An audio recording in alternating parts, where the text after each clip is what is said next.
Assalamualaikum warahmatullahi wabarakatuh.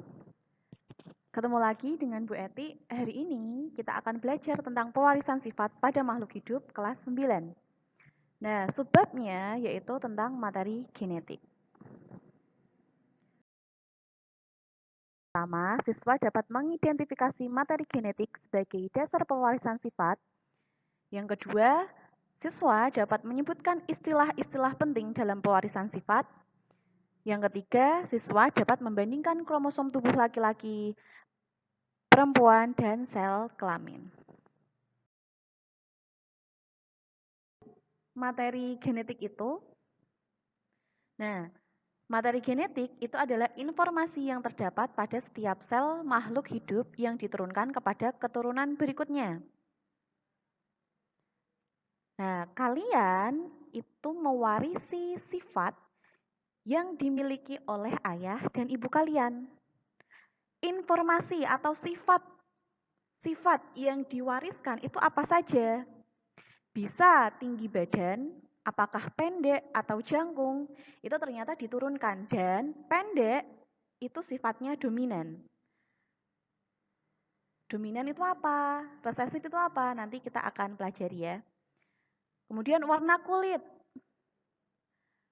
Kulit hitam atau kulit putih.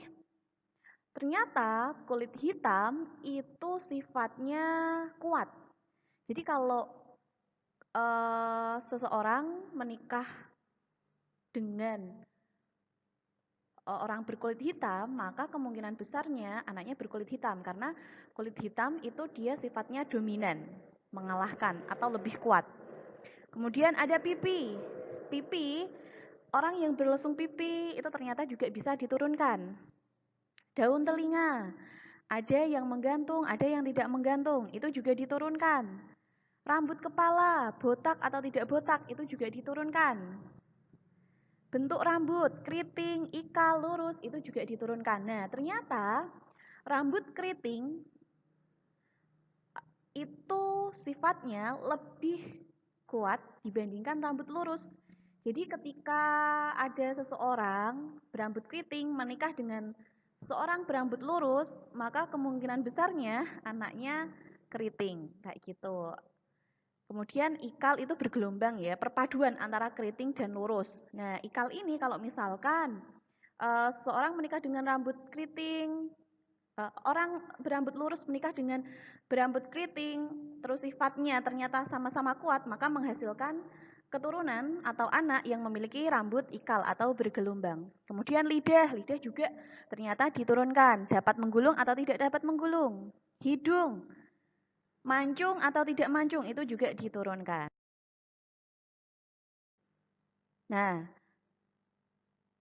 ini digambarkan, diibaratkan sebagai kita, makhluk hidup, itu kan memiliki yang namanya sel.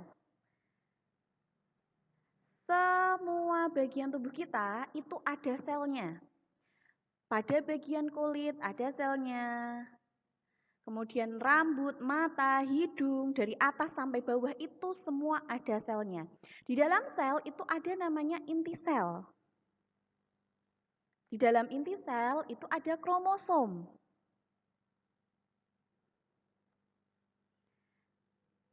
Nah, di dalam kromosom itu ada gen, dan di dalam gen itu ada DNA.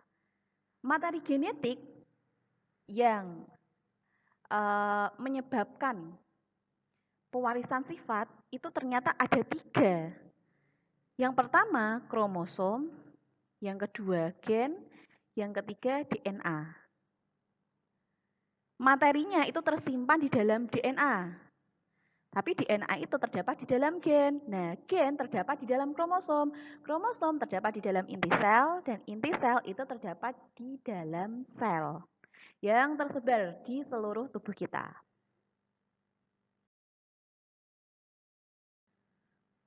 Terus apa sih kromosom itu? Dari gambar yang tadi, kita bisa menyimpulkan bahwasanya kromosom adalah benang-benang halus yang berfungsi sebagai pembawa informasi genetis. Intinya kromosom tadi bentuknya benang-benang halus. Nah, secara detailnya kromosom itu seperti ini. Kromosom itu memiliki bagian, ada 4 bagian. Yang pertama, ini namanya kromatid. Yang kedua, sentromer. Yang ketiga, lengan bawah. Yang keempat, lengan atas. Nah, kromatid ini maksudnya adalah susunan antara lengan bawah, sentromer, dan lengan atas, tapi hanya setengahnya saja. Ini kan ada 2 pasangan ya, kan kalau kromosom itu lengan atasnya ada 2, lengan bawahnya ada 2. Sedangkan kalau kromatid, itu lengan bawahnya cuma 1, kemudian lengan atasnya cuma 1, seperti ini. Nah, ini yang disebut sebagai kromatid. Berdasarkan bentuknya, ternyata kromosom itu dibedakan menjadi 4 jenis. Yang pertama, telosentrik. Telosentrik itu bentuknya seperti itu. Jadi, dia hanya memiliki 1 lengan saja. Kemudian akrosentrik. Memiliki 2 lengan, namun salah satu lengannya sangat pendek.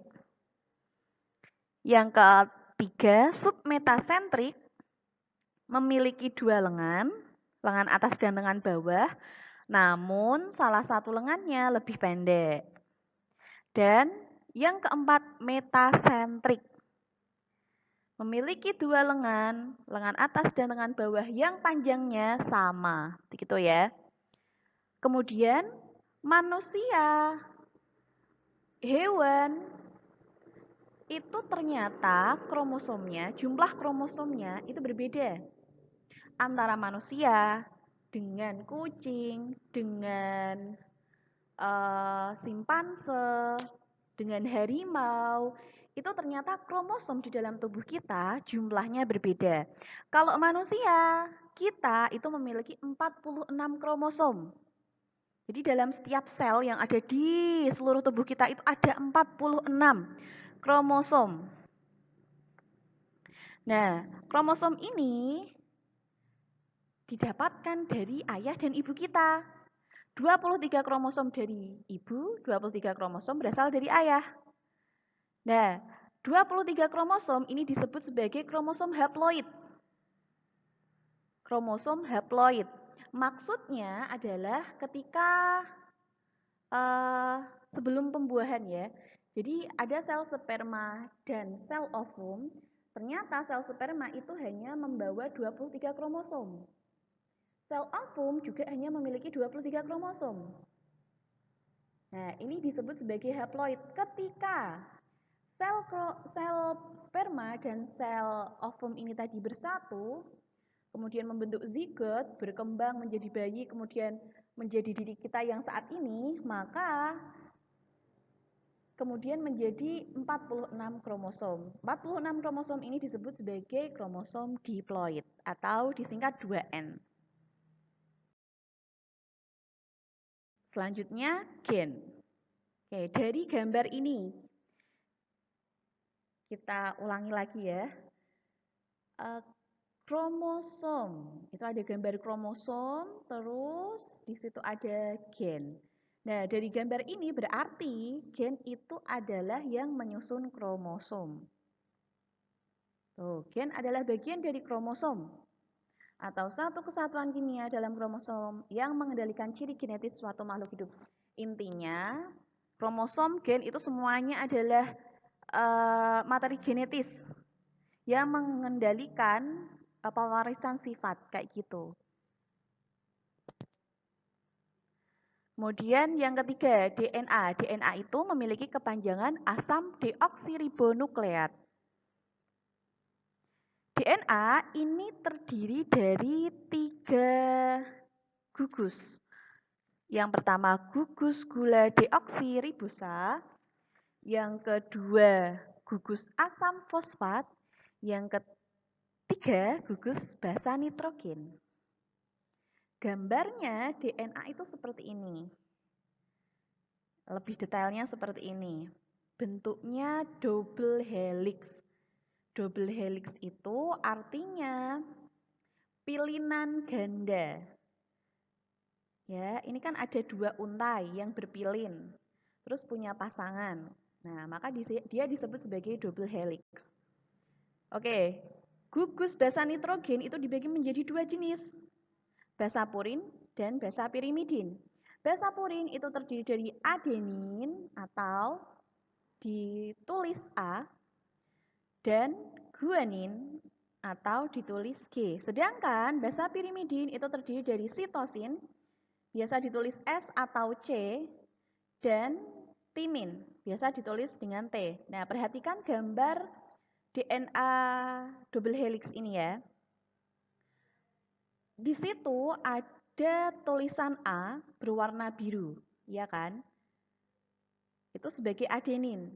Sebelahnya dia berpasangan dengan T. T itu timin. Nah, jadi basapurin itu pasangannya dengan basapirimidin. Tidak, basapurin dengan basapurin itu tidak. Atau basapirimidin dengan basapirimidin itu tidak. Tapi berlainan ya. Basapurin itu berpasangan dengan basapirimidin. Adenin dia berpasangan dengan timin, sedangkan guanin dia berpasangan dengan sitosin. Nah, perhatikan itu gambarnya. Sudah Bu Eti sesuaikan dengan warnanya kan. Yang warna biru itu adenin, dia berpasangan dengan T, timin. Kemudian G, guanin berwarna hijau, agak kehijau-hijauan itu berpasangan dengan sitosin. Ditulisnya C kalau di sini. Nah, biasanya kalau C ini sebagai bahasa Inggrisnya. Bahasa Indonesianya sih biasanya ditulis S. Selanjutnya, kalau kita belajar tentang pewarisan sifat, kita belajar tentang materi genetik, itu nggak lepas antara istilah DNA dan RNA. Apa sih bedanya gitu ya? Nah, secara gambar DNA itu gambarnya seperti yang ada di sebelah kiri. Sedangkan RNA yang kepanjangannya asam ribonukleat itu gambarnya seperti yang ada di sebelah kanan. Kalau DNA bentuknya double helix atau pilihan ganda, tapi RNA dia bentuknya single strand atau pilihan tunggal. Kelihatan ya, dari bentuk gambarnya itu sudah kelihatan. Nah, untuk lebih lanjutnya perbedaannya apa saja apa sih perbedaan antara DNA dan RNA? Nah, DNA itu dia fungsinya mengendalikan faktor keturunan sebagai pewarisan sifat dan sintesis protein. Namun RNA dia hanya berfungsi sebagai sintesis protein. Sintesis protein itu apa sih, Bu? Sintesis protein itu adalah menghasilkan energi. Jadi, kita bisa berlari, berjalan, melakukan aktivitas itu kan karena kita memiliki energi. Energi yang kita dapat itu berasal dari makanan yang kita konsumsi. Nah, makanan yang kita konsumsi untuk bisa jadi energi itu diproses dulu oleh sel yang ada di dalam tubuh melalui proses yang namanya sintesis protein, gitu ya. Kemudian DNA dia letaknya hanya terdapat pada inti sel, namun RNA dia ada yang di inti sel, ada yang di sitoplasma, dan ada juga yang di ribosom. Nah, inti sel tadi itu yang di dalamnya sel ya. Jadi di dalamnya sel ada inti sel. Nah, di sekitarnya inti sel itu ada sitoplasmanya. Nah, letak RNA itu ada di situ. Kemudian komponen gulanya kalau DNA deoksiribosa, sedangkan kalau RNA ribosa. Ukurannya kalau DNA panjang, kalau RNA pendek. Jenis basa nitrogennya ini juga berbeda. Tadi kalau DNA, basa purinnya itu terdiri dari adenin dan guanin. Sedangkan pirimidinnya sitosin dan timin. Tapi kalau RNA, basa purinnya adenin dan guanin sama, bedanya di pirimidin, di basa pirimidinnya. Dia sitosin dan urasil, ya, bukan timin. Kemudian kadarnya tidak berubah Sedangkan kalau RNA dia. Nah, ini adalah istilah-istilah penting dalam pewarisan sifat. Ada apa saja sih istilah penting yang harus kalian ketahui sebelum kalian menginjak ke materi selanjutnya? Yang pertama, ada parental. Parental atau biasa ditulis dengan P, itu artinya indukan. Terus filial, biasa ditulis F, artinya adalah keturunan. Nah, keturunan ini bisa dikatakan bisa ditulis dengan F1 yang artinya keturunan pertama. Terus F2 ditulis F2 yang artinya keturunan kedua. Terus ditulis F3 yaitu keturunan ketiga dan lain-lain. Nah, contohnya misalkan Pak Andi menikah dengan Bu Siti, maka beliau dikatakan sebagai parental.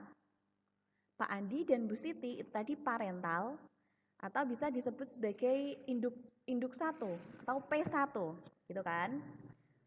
Menghasilkan anak bernama Sinta dan Johan.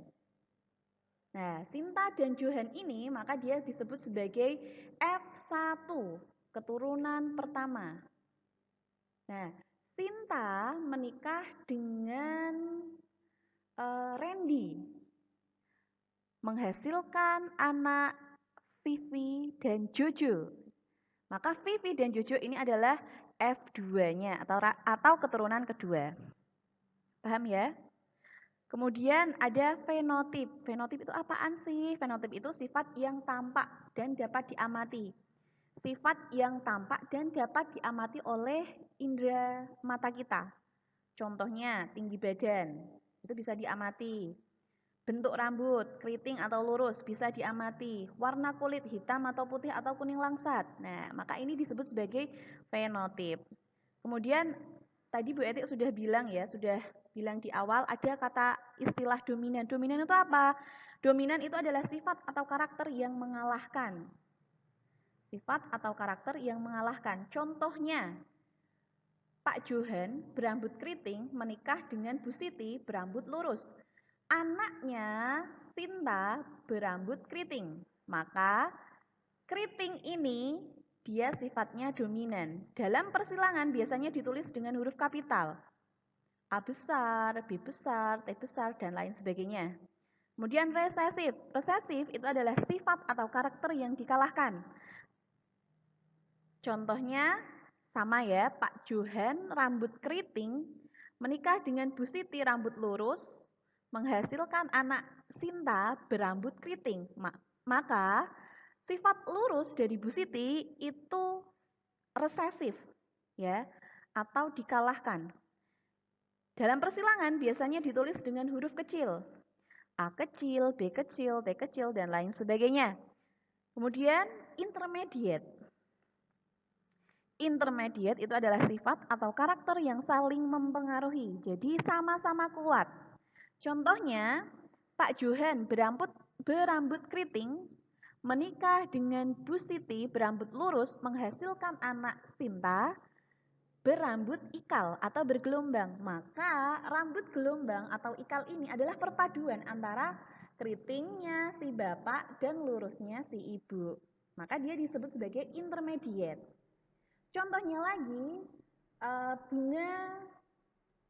bunga pukul 4 warna merah disilangkan dengan bunga pukul 4 warna putih. Ternyata hasil F1-nya adalah bunga merah muda. Maka sifat antara kedua orang tuanya ini adalah intermediate karena saling mempengaruhi. Kemudian genotip. Genotip itu adalah sifat yang tidak tampak dan tidak bisa diamati dengan indera. Ada fenotip, ada genotip. Kalau fenotip sifat yang tampak, kalau genotip sifat yang tidak tampak. Ini biasanya hanya disimbolkan saja dalam persilangan A besar, A besar, B besar, B besar. Kalau A besar, A besar, B besar, B besar, ini berarti nanti persilangan dihibrid. Kemudian A besar, A kecil, B besar, B kecil. Ini juga persilangan dihibrid. A besar, A kecil, A kecil, B kecil, B kecil. Nah, ini namanya genotip.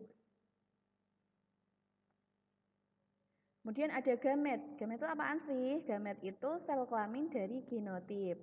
Contohnya, ini hasil persilangan dihibrid ya. A besar, A kecil, B besar, B kecil, maka gametnya itu terdiri dari A besar, A kecil, B besar, dan B kecil. Kemudian homozigot. Homozigot itu adalah sifat individu yang terdiri dari gen yang sama dari tiap jenis gen.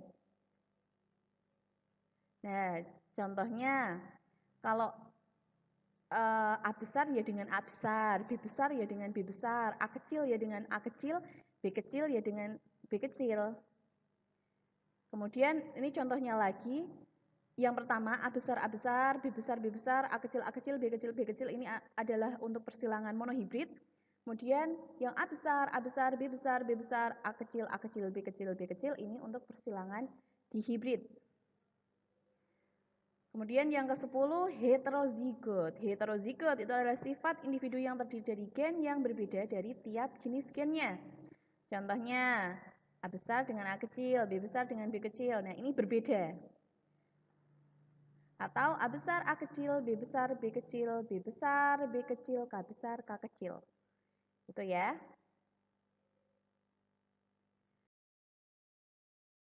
Bisa dipahami? Terima kasih. Wassalamualaikum warahmatullahi wabarakatuh.